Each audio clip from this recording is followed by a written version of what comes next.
Hey everybody, this is Claire, and this is Small Joyful Things. As always, I go out to thrift stores and estate sales, and I go out to, I sometimes buy things from Craigslist, and I try to find things that either tell me a story or make me feel happy. And I try to find out as much as I can about them, and I'll tell you guys about them. So here's what I've got for you today.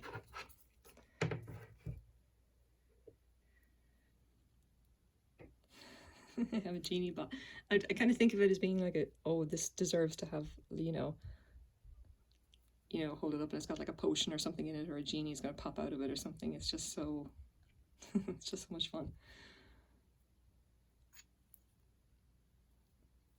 Ground glass.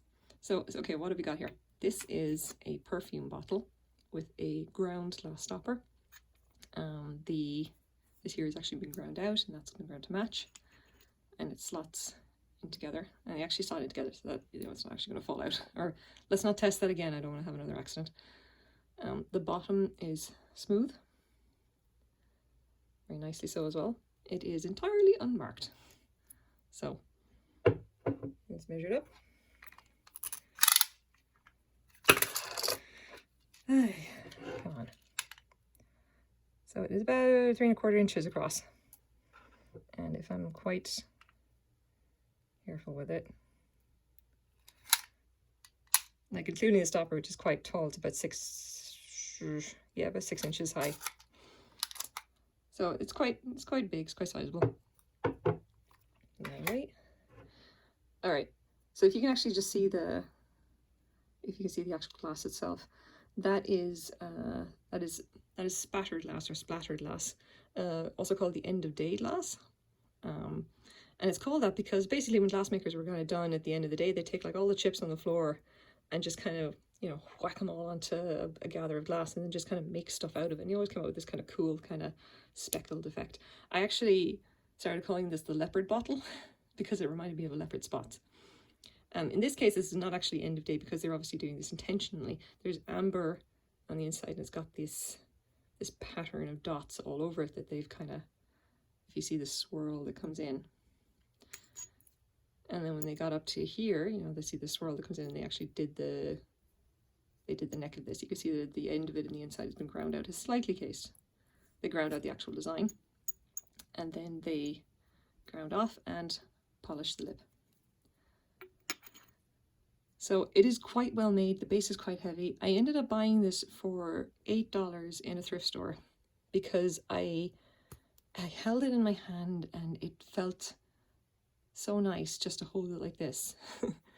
I can't even describe it. It's just like, it feels like a potion bottle. It feels like you're gonna take this on a quest or something, or go out adventuring with it. I can't describe it. It's just, it's so cool. So, okay, so what exactly is it? Now, you might actually look at that, like the top of it and everything, and think, you know what, it's kind of got the look of the genie bottles. Maybe it's Empoli or something. Nope. This is actually a design called Tortoiseshell. Like, like the cats, which I find kind of funny. And here we go. We've got a couple of examples here. So it took a bit of Googling just to figure out exactly what I was looking at, and I did actually find out what this is. This little bottle is from probably the 1980s, maybe the 1970s, 1980s. It is from a company called Silvestri. And from my research, they were actually an import company. They would have imported like, giftware and like blown glass and kind of, the kind of decor kind of stuff from like Taiwan. So this would have been Taiwanese made and then just kind of imported into North America and then sold obviously in gift shops. So a lot of the stuff that you see popping up for Silvestri is going to be like, they did a whole range of stuff. Their glassware is usually very nice and kind of, it looks a lot like this. And I just look at that and go, that is like the 1980s given form. Because it's like leopard print. It's just so extra, okay, well, if you get what I mean, that's, that's why I kind of liked it. But they did a lot of this kind of stuff. A lot of their decor is kind of just like that. It's kind of these little kind of pieces to sit on a shelf. You can see here that there's a few different designs that have gone in that. I've seen a lot of their blown glass, and a lot of it has just got lovely kind of swirls, got patterns. They're very much like kind of high quality pieces. You can see here, that is the exact bottle. Silvestri art glass perfume bottle. Excellent vintage condition.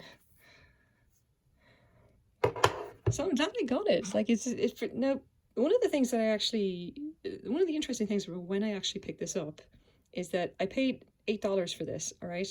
And just looking at this, I know for a fact that I overpaid. It's probably not worth maybe $15 at most. It's not, you know, it's basically Chinese art glass is just not really valued. It's considered, you know, there's a stigma there, and I think, and people look at it and go like, you know what, it's just, you know, it's kind of mass produced, it's not going to be great quality. Like if something says made in China, it's worthless. And it's a real shame because the bottle is, it's a lovely, lovely bottle, and it's obviously been made well. Like, even though it was made in Taiwan or whatever, I'm pretty sure that there are still craftsmen over there who, you know, who value their trade and value their craft, and who produce good stuff. And they certainly did in this case, because the bottle's lovely. But unfortunately, it means that the actual monetary value of this is very little, maybe $15. I don't know, I may have to just sell it for less than that just to kind of get some money back again. I'm in Canada, so I only paid $8 Canadian for it. That does mean that like I've got a little bit more leeway or whatever to, you know, to go ahead and lose money, because the exchange rate isn't in my favor there. So the interesting thing about this though is that at the same time when I was in this thrift shop, I actually saw what looked like at the time a Robert held art glass bottle. And it was this tiny little bottle. I think it was only maybe like, I'm going to say like 3 inches tall at most, but it had the correct iridescence of Robert held, and it had the right kind of style that I've seen before from researching the other perfume bottle that I got. But when I picked it up and looked at that bottle and versus this one, now this bottle, by the way, was $7 as well.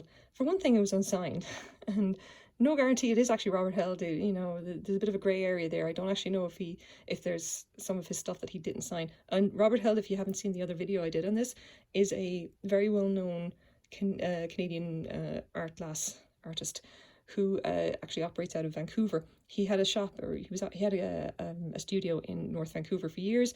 He retired in 2013 and went back to Vancouver Island to retire, and decided he didn't like that and started working again. So his stuff is quite, you know, you will actually see his stuff in Vancouver, and yes, even in thrift shops.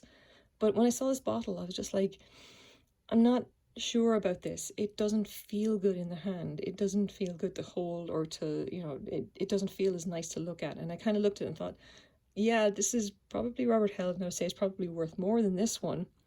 But am I going to buy it? No, because I didn't feel that the same kind of quality was there. And I could have easily been wrong. But, you know, it is what it is, and you have to buy something that actually really speaks to you. And ultimately, that little bottle, even if it was from Robert held, did not really speak to me the way that this did. And this is what came home with me instead, regardless of whether it's worth, you know, if it's worth $15 or, you know, 150. This is the one that felt right in the hand when I picked it up. I kind of just started the channel with the idea that, like, you know, people should actually value their things regardless of the monetary value attached to them. And this is kind of just an example of that. It's like, you know, the dollar value of this is kind of not a whole lot. It's, you know, you can get them really easily for nothing. But you can't really get that feeling of holding it in your hand from a piece, you know, another art glass piece that maybe would be worth a lot more. And at the end of the day, it kind of is what you got to kind of go what makes you feel happy as opposed to what's actually worth money. So here's what we have today. I kind of like it. I'm not sure whether I'm going to sell it yet. I may just put it up on eBay and just leave it, and then just leave it out for a while. Normally I put stuff away and kind of, you know, store it for a while it, you know, until it actually sells. This one I think I'll probably just leave with the rest of my glass collection, just so I can, you know, occasionally pick it up and pretend that I'm, you know, giving it to an adventurer or something. So this is my small joyful thing for today. I hope you guys like it as well. Thank you very much for watching. Bye bye.